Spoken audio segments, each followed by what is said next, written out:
আমার ভাইয়েরা লক্ষ্য করে শুনুন, সাহাবী উসমান রাদিয়াল্লাহু তাআলা আনহুর নামাজ কেমন ছিল। সাহাবী উসমান রাদিয়াল্লাহু আনহু যখন মসজিদে প্রবেশ করেছেন, জুতা খুলে নামাজে দাঁড়িয়ে গেছেন, নামাজ শুরু করে দিয়েছেন, সূরাতুল বাকারা শুরু করে দিয়েছেন। আলিফ লাম মিম যালিকাল কিতাবু লা রাইবা ফীহ। উসমান রাদিয়াল্লাহু তাআলা যখন নামাজ শুরু করে দিয়েছেন, এইদিকে নবীর আরেকজন সাহাবী নাম হলো আব্দুর রহমান তাইমি রাদিয়াল্লাহু তাআলা আনহু। ওই আব্দুর রহমান তাইমি রাদিয়াল্লাহু আনহু উসমান রাদিয়াল্লাহু আনহুর দিকে তাকায় রইলেন। দেখে উসমান কোথায় গিয়ে রুকুতে যায়। আমার দিকে সকলেই মনোযোগ দিয়ে কথাগুলো শোনেন। সাহাবী উসমান রাদিয়াল্লাহু আনহুর নামাজ কেমন ছিল রে ভাই। আব্দুর রহমান তাইমি রাদিয়াল্লাহু আনহু তাকায় রইলেন। দেখে উসমান রাদিয়াল্লাহু আনহু কোথায় রুকু দেন। উসমান রাদিয়াল্লাহু তাআলা আনহু 10 পারা শেষ করলেন দাঁড়াইয়া। আব্দুর রহমান তাইমি রাদিয়াল্লাহু আনহু তাকায় রইলেন। দেখে উসমান কোথায় গিয়ে রুকুতে যায়। নবীর সাহাবী উসমান রাদিয়াল্লাহু আনহু 10 পারা শেষ করলেন, 20 পারা শেষ করলেন, 30 পারা শেষ করে সূরা নাস পড়ে উসমান রাদিয়াল্লাহু আনহু রুকুতে চলে গেলেন। আল্লাহু আকবার।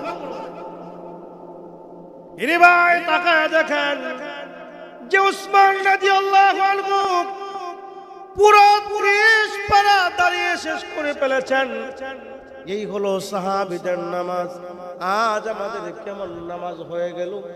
আজ নামাজে দাঁড়াইলে স্ত্রীর কথা মনে হয়, আজ নামাজে দাঁড়াইলে সন্তানের কথা মনে হয়ে যায়, আজ নামাজে দাঁড়াইলে ব্যবসার কথা মনে হয়ে যায়, আজ নামাজে দাঁড়াইলে আমার সকল বন্ধু বান্ধবের কথা মনে হয়ে যায়।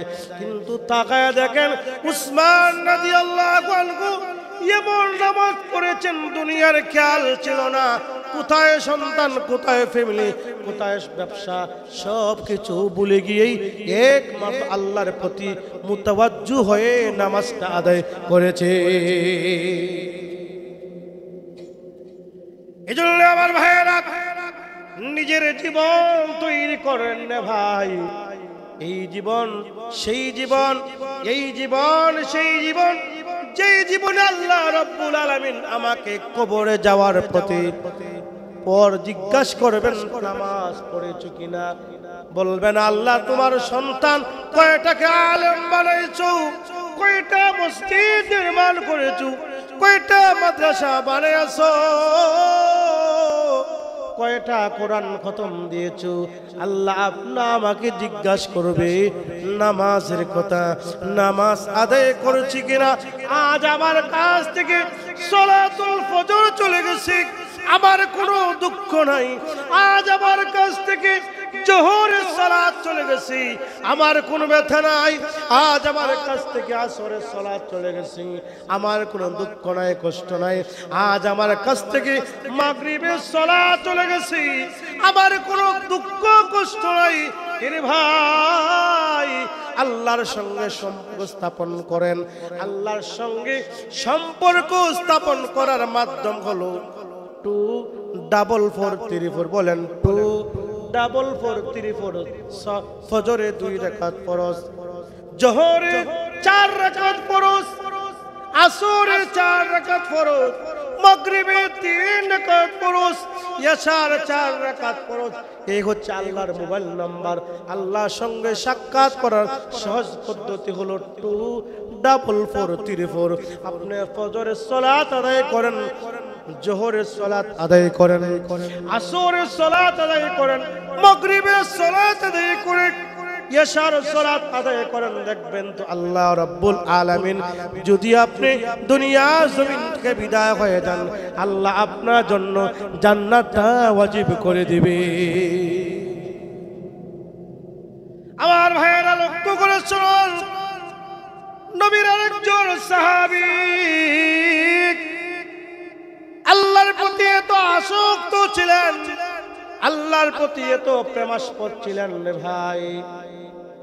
নবীর সাহাবী আব্দুল্লাহ ইবনে জুবাইর রাদিয়াল্লাহু তাআলা আনহু যখন নামাজে দাঁড়াইতেন, কোন একজন ওনাকে প্রশ্ন করলেন, উনি বলেন আজ হচ্ছে আমার নামাজের রাত্রি, আজ রাত্রি হচ্ছে আমার নামাজের রাত্রি।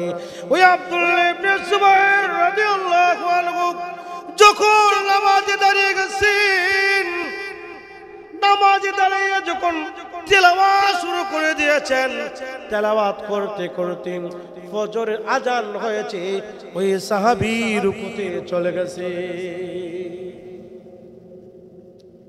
আমার ভাইয়েরা, আবার উনি বলতেন আজ রাত্রি হলো আমার রুকু দেওয়ার রাত্রি।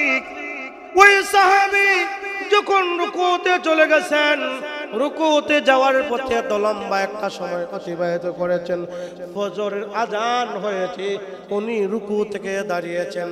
আবার ওই সাহাবী বলতেন আজ রাত্রি হচ্ছে আমার সিজদা দেওয়ার রাত্রি। ওই সাহাবী যখন সিজদার মধ্যে মাথা ফেলে দিয়েছেন, যখন ফজর আজান হয়ে গেছে, ওই সাহাবী আব্দুল্লাহ ইবনে জুবাইর রাদিয়াল্লাহু আনহু সিজদা থেকে মাথা উত্তোলন করলেন। আল্লাহু আকবার। এরে ভাই, আজ আমাদেরকে মসজিদের মধ্যে ঢুকানো যায় না। যদি আমরা মসজিদে প্রবেশ করি, কেমনে মসজিদ থেকে বের হব এটা আমার পেরেশান চিন্তা লেগে যায়। কিন্তু সাহাবায়ে কেরাম মসজিদ থেকে বের হন নাই, মসজিদে পড়ে রয়েছেন, মসজিদকে এত আপন করেছেন, মসজিদকে এত বন্ধু হিসাবে গ্রহণ করেছেন।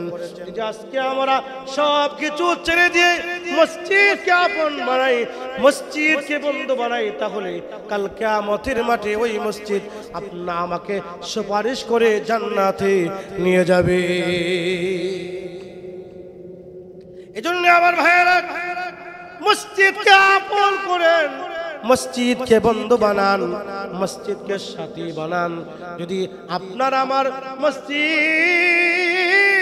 কাল কিয়ামতের মাঠে আল্লাহকে বলে মালিক তোমার বান্দা কত সুন্দর করে মসজিদে এসে তোমাকে সিজদা দিয়েছি, আল্লাহ রাব্বুল আলামিন কাল কিয়ামতের মাঠে ওই মসজিদের সুপারিশ গ্রহণ করে আপনা আমাকে জান্নাতে পৌঁছে দিবে।